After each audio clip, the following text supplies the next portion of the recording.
right, Tyra Perry here with us, head coach for the Illinois women's softball team. Tyra, this is a new normal that I think we're all trying to adjust to. How are you maybe acclimating with this new situation?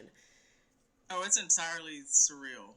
Just trying to figure out how to make sure that our athletes are best cared for.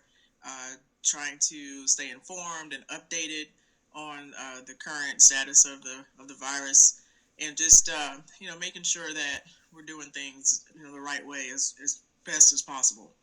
What was your initial reaction to the situation, and what was that maybe first meeting that you had with your players to kind of discuss what was going on?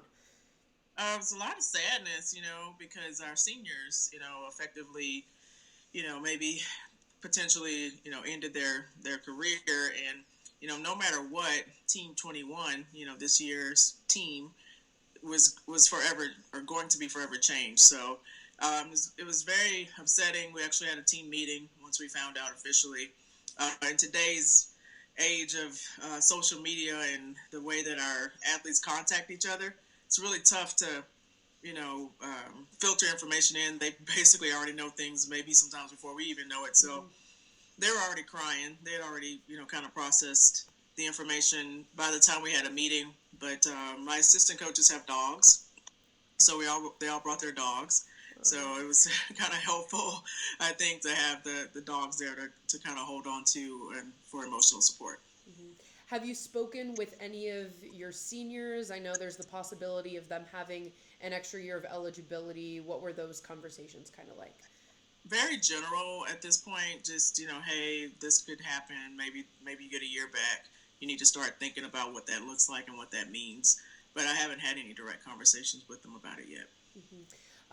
As far as, this was a season that had a lot of hype for you guys. I think you were excited to maybe have a little bit more of a youthful team and kind of set the building blocks from there. Is this maybe, a positive thing that you can continue to build given that you do have a lot of youth on your team? Absolutely. We almost had kind of a free trial.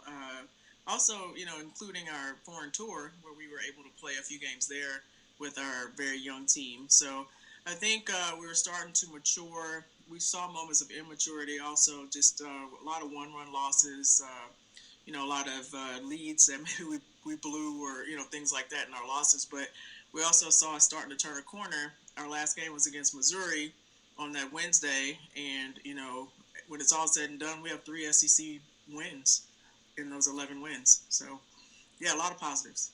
Yeah, what can you maybe look back on from what was maybe a short season for you guys, and what do you take moving forward and maybe build some positivity out of what's been kind of an unprecedented situation?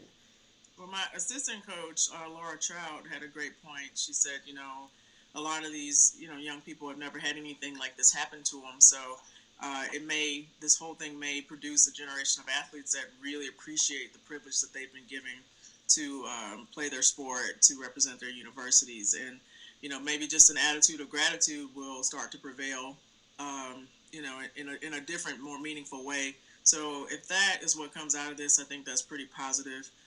Just the maturity, especially with the young team, maturity and, growing up is important. So, you know, if this produces maturity, it's a good thing. How has your perspective maybe changed in that sense? I always love softball, and I'm very conscious about being where my feet are. I think this just emphasizes that point. We're with the team. We're supposed to be with the team right now. I still get notifications on my phone. This weekend, it was, hey, Illinois versus Bowling Green has started. From the Big Ten Plus network, and when I saw that, I immediately had to get it off of my phone because it just brought about a little bit of sadness because we were supposed to have our home opener. We're supposed to host a Big Ten tournament. We're getting ready for Big Ten play. So missing those things shows me how important this sport, being a coach, and all the opportunities that I have been given are to me. They're very important.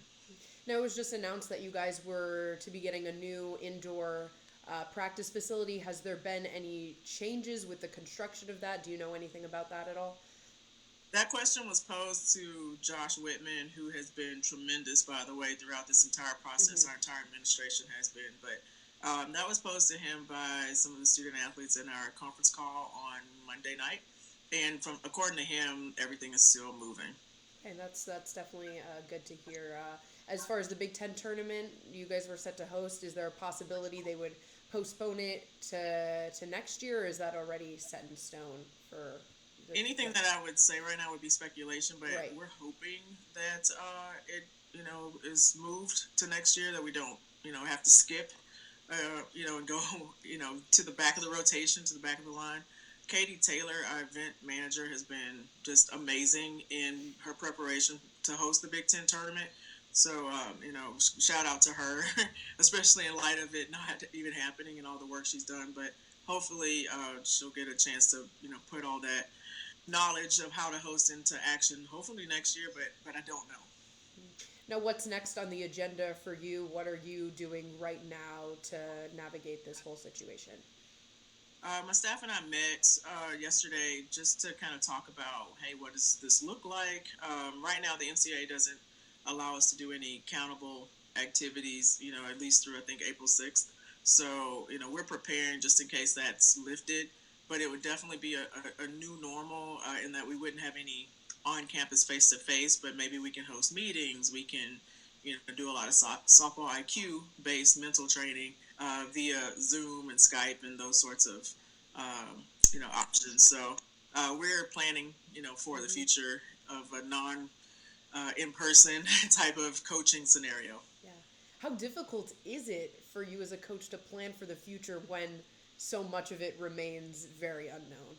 It's very difficult. You're talking about like all these hypotheticals, and so a lot of what we're talking about is more conceptual type, not extremely specific. So we're creating outlines, and we're going to look to fill them in once we have more information. Mm-hmm.